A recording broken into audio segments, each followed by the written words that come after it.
Bismillahirrahmanirrahim. Assalamualaikum warahmatullahi wabarakatuh. Allahumma salli ala sayyidina Muhammad wa ala alihi wa sahbihi wa man tabi wa ummatihi ajmain. Rabbi zidni ilma warzuqni fahma, Rabbi shrah li sadri wa yassir li amri wa hlul 'uqdatam min lisani yafqahu qawli. Amin ya rabbal alamin. Kepada hadirin peserta kuliah ilmu kesehatan hewan dan peternakan di Meyer Laboratories dan semua praktisi kesehatan hewan dan para peternak di seluruh Indonesia yang saya hormati, yang saya sayangi. Pada kesempatan pagi hari ini, hari Senin tanggal 6 Juli tahun 2026, saya Dr. Muhammad Burhan akan menyampaikan materi dengan tema atau bab program pengemukan sapi potong.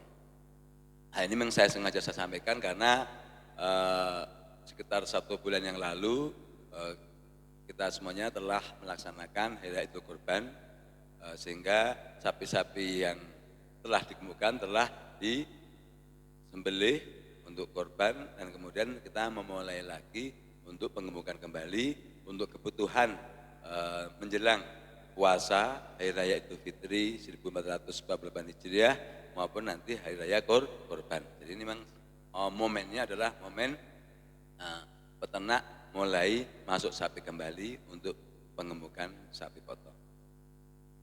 Jadi dasar produktivitas tetap tidak lepas dari rumus produksi ya.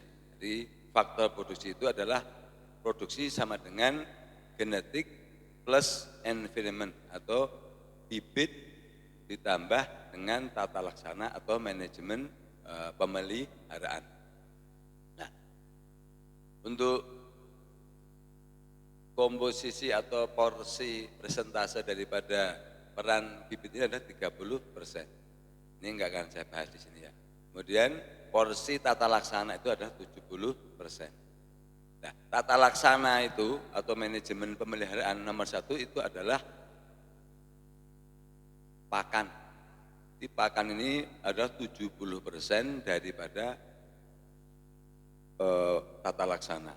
Jadi perannya pakan itu 70%. Nah, pakan meliputi adalah rumput, hijauan 10% kali berat badan.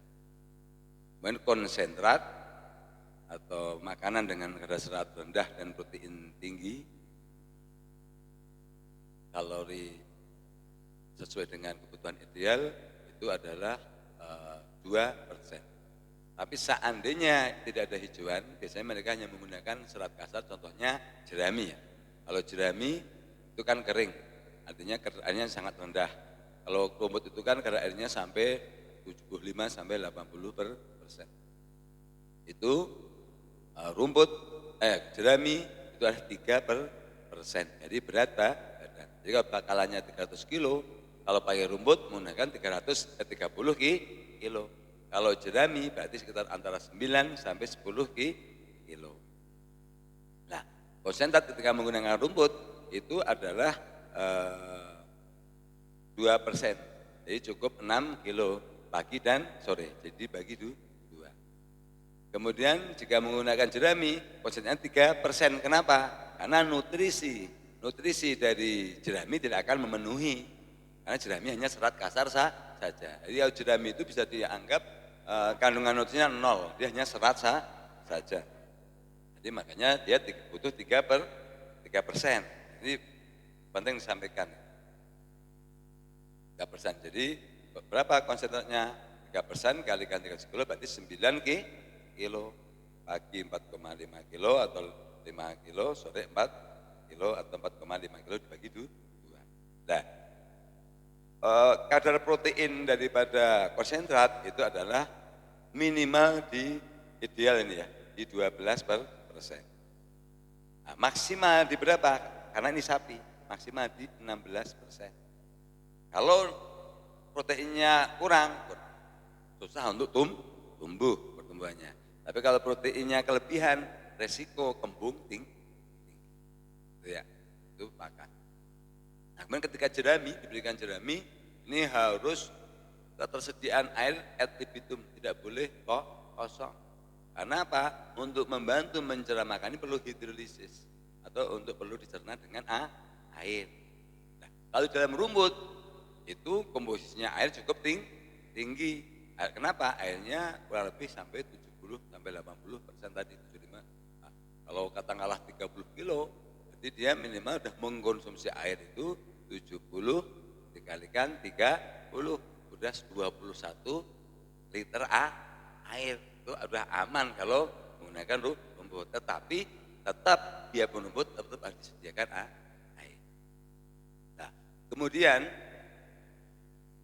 pada saat sapi datang ini harus katakanlah diperiksa, yang sakit diobatin, yang sehat diberikan vitamin.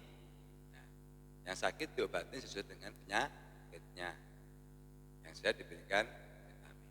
Tetapi kalau untuk meyakinkan, jadi mending di cleaning itu dibersihkan semua penyakit yang dari lapangan. Paling safe itu lengkap obatnya itu adalah berikan apa? Berikan virusid PMK itu. Kenapa?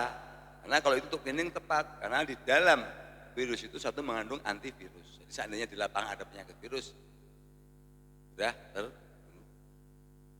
kemudian kasih apa lagi? Ada apa? Ada antibiotik spektrum luas, ciprofloxacin. Bisa mengobati infeksi pernafasan, pencernaan, itu cleaning semua. Berapa? Kemudian di sana juga mengandung vitamin. Jadi satu obat itu lengkap, mengandung vitamin B1, B6, B12. Jadi otomatis metabolisme itu akan cepat normal. Kemudian ada antalginnya. Kenapa? Karena setelah transmutasi pasti lelah, capek, ya enggak? Jadi dalam satu obat ini sudah lengkap. Makanya insya Allah, benar Pak pengalamannya, kalau sapi yang datang kasih virusid lebih bagus ya. Nah itu lebih bagus. Kasih virusid. Itu untuk cleaning, kasih virus. Nah, kalau biar spesifik virus general. Kan ada saya produk virusid general inject. Jadi general artinya umum untuk memberantas semua penyakit virus secara umum dan sama juga mengandung antibiotik. Nah, sesuai dosis. Nah, kalau bisa itu diberikan jangan sekali, dua kali. Dia totalitas. Nah, sehari 2 kali, udah setelah itu kan kondisinya subklinis. Ya kalau jadi insya Allah nggak akan ada yang sakit. Nah itu dosisnya kalau untuk sapi-sapi bobot 300 kilo itu 20 mili. Kalau ini diberikannya bukan 8 jam, berikan 12 jam. Ya, karena kan bahasanya bukan pencegahan ya, dari cleaning ya, membersihkan penyakit yang ada di tubuh hewan. Barangkali ada yang subklinis. Terus bagaimana saatnya sehat? Saya juga tidak apa-apa, tidak punya efek samping aman. Ya. Nah, setelah itu selama 3 hari sapi ini tidak boleh diberikan konsentrat. Kalau dia pun biasanya jerami tidak boleh. Full aja rumput segar selama 3 hari untuk menormalkan rumen dan metabolismenya. Jadi kita kembali ke fisiologi normal atau sifat dasar sapi itu memamah biak. Apa memang biaknya? Rumput dengan kadar air. Itu yang namanya sapi. Nah, kemudian setelah 3 hari barulah mulai diberikan konsentrat. Nah, bagusnya bertahap, tidak langsung 2%, 1% dulu. Kalau menggunakan rumput. Nah, rumput 10% berat badan, persennya 1,5%. Terus bertahap nanti kurang lebih naik sampai 1 minggu baru mulai full konsentrat. Nah, yang menggunakan jerami juga sama. Jerami dulu kan jerami paling cepat diberikan setelah sebenarnya idealnya kalau kita mau full nanti jerami nanti bertahap. Jadi tidak langsung diangkat rumput ganti jerami, bertahap. Jadi pada saat bertahapnya bukan pagi sore, jadi pagi ya sebagian rumput, sebagian jerami. Bagaimana cara memberikannya? cara memberikannya, berikanlah jerami dulu. Kalau diberikan rumput dulu, pasti nanti jerami tidak akan dimakan. Ini ilmu-ilmu lapangan yang penting. Lalu juga begitu. Pertama setengah-setengah, lama-lama 2/3, lama-lama penuh. Jadi tidak ada stressing. Nah, kenapa? Jika tidak bertahap begitu, contoh langsung kasih jerami. Banyak yang infeksi pencernaan. Itu kenapa? Ya karena luka pada dinding usus sehingga mengakibatkan diare. Itu banyak kejadian. Makanya rata sapi Bali ini kan sebenarnya kan awalnya itu kan makannya juga rumput liar. Jadi artinya rumput bagus. Nah, tadi sini kasih makannya kan jerami terus kan kasihan. Memang makannya gampang, tapi makannya makan alami yang sifatnya ideal. Jadi rumput lapang ini kan rumput ideal, bagus, mengandung air, mengandung protein, jadi sebenarnya di Bali sana makanannya bukan full jerami. Makanya rata-rata udah capek, di sini langsung dikasih jerami, langsung pada sakit, itu nyata itu. Tapi kalau mau modal rumput, insya Allah tingkat sakit tidak akan separah itu. Tapi hampir semuanya sapi Bali yang datang ke sini langsung dikasih jerami, itu hampir semuanya diare. Dan memang sapi Bali jarang makan konsentrat, makanya pelan-pelan dilatih. Bagaimana yang latih? Caranya setelah kasih rumput, dikit-dikit kasih rumputnya contoh jangan full. Jadi dia pasti merasa masih lapar. Nanti dia akan makan yang ada. Semuanya itu. Jadi memilih itu ketika dia sudah banyak pilihan dan kenyang. Tapi kalau tidak ada, dia sifat fisiologi normal dia akan memenuhi kebutuhannya dengan apapun, yang penting sesuatu yang memang dalam artian bisa dikonsumsi oleh sapi. Kemudian nanti ini pengalaman saya di peternak gitu ya. Dalam 30 hari yang saya kirim ke grup ya. 30 hari tapi memang jenis sapinya jenis sapi angus. Nah, itu ADG-nya bisa 3,37 kilo yang saya kirim itu real, bayangkan. Luar biasa ya. Itu persis program saya. Jadi konsentratnya 3%, makanya habisnya cuma kurang lebih 297 kilo kan selama 30 hari. Berarti kan hanya sekitar berapa? 10 kilo. Jadi bobot cuma sekitar 400-an kilo itu naik sampai katakanlah 100 kilo dalam 1 bulan. Itu real ini. Jadi ini alhamdulillah. Apa programnya? Dipakan tadi, diberikan apa? Konsentrat ya. Itu Perhomak grower. Alhamdulillah Perhomak grower ini memang alhamdulillah sangat bermanfaat gitu ya. Nah, cuman porsinya dosisnya 5 kilo per ton pakan. Nah, kalau dihitung untuk katakanlah kandang individu 5 kilo per ton pakan itu berarti dalam 1 kilo pakan itu mengandung dalam 10 kilo pakan mengandung 50. Kan 1 ekor sapi konsumsi 10 kilo mengandung 50 gram pakan. Jadi artinya memberikannya Perhomak grower ini ya. Tapi bobotnya 400 kilo. Nah, makanya kan porsinya itu 0,5%. Jadi tergantung kalau pakannya cuma 6 kilo ya 0,5% dikalikan 6 kilo hanya 30 gram. Ya, berarti berapa kalau seandainya sapi bobot 300 kilo hanya berapa? Sedikit, 1,5 sendok makan. Ya baiknya 2 sendok makan. Pagi 2 sendok makan, sore 1 sendok makan. Bobotnya dengan konsentrat tapi tetap 3% ya, 3% ya. Ini full jerami padahal. Itu bisa naik kalau sapi angus 3,3 per hari bayangkan. Dikalikan 30 hari 100 kilo lebih. 100 kilo kurang lebih sedikit lagi. Itu nyata yang saya di grup itu dari laporan dari peternak. Nah, cuman dibantu dengan pemberian Biogym Plus. Nah, kenapa Biogym Plus ini? Nah, karena Biogym Plus ini penting karena untuk bantu mencerna makanan. Ini cuma sedikit. Berapa? 0,2%. 0,2% ini kalau dihitung sapi itu butuhnya 0,2 dikalikan 6 kilo hanya 12 gram. Jadi cuman lebih pagi 1 sendok makan, sore 1 sendok makan. Yang penting cara nyambungnya jangan langsung. Ini jadi hasil penelitian kami ya, bersama keluarga besar APPSI itu hasilnya produktivitas sapi angus sampai 3,3. Nah, ini dengan catatan memang umur sapi. Umur sapi kalau udah mentok ya susah ya. Jadi umur sapi ini kan kurang lebih maksimal di 2 tahun. Kalau contoh sapinya udah umur 5 tahun ya mentok. Jadi ini memang sapi fasenya fase grower, fase tumbuh.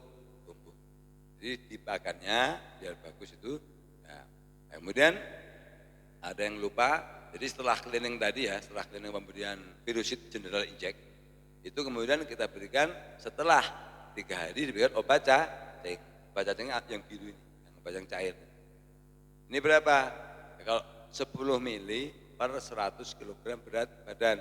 Berarti kalau bakalan 300 kilo ini 30 mili. 30 mili obat cacing. Nah, kemudian setelah itu diulang lagi setelah 2 minggu.